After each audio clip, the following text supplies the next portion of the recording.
Welcome to my channel. So guys, assistant ఫార్మసీలో vacancies ఉన్నాయి, staff pharmacy. So పదండి JD చూద్దాం.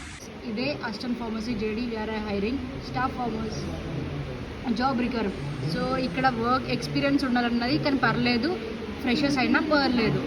So proof pharmacy certificate, join to ready ఇవన్నీ అవసరం లేదు. ఫ్రెషర్స్కి అయితే ఒకవేళ ఈ రిక్వైర్మెంట్స్ లేకున్నా కూడా ఫ్రెషర్స్ జాయిన్ అవ్వుకోవచ్చు. ఈ కింద నెంబర్ ఉంది కదా, దానికి మీరు రెజ్యూమ్ పంపించండి. సో వాళ్ళే మీకు కాల్ చేస్తారు.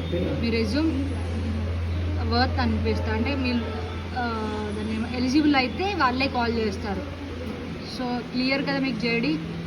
ఫ్రెషర్స్ అయినా కూడా దాన్ని ఏమంటారు అప్లై చేసుకోవచ్చు. ఎక్స్పీరియన్స్ అనేది ఉంది కదా అని అట్లా ఏం లేదు. ఫ్రెషర్స్ కూడా స్టాఫ్ కోసం తీసుకుంటున్నారు. Right, JD clear. Resume send చేసుకోండి ఎవరైనా ఇంట్రెస్టెడ్ ఉంటే. క్లియర్ కదా. ఏమైనా డౌట్స్ ఉంటే నా నెంబర్ స్క్రోల్ అవుతుంది కదా, ఆ నెంబర్కి మెసేజ్ చేయండి ఏమైనా డౌట్స్ ఉంటే. రైట్, మరి బాయ్.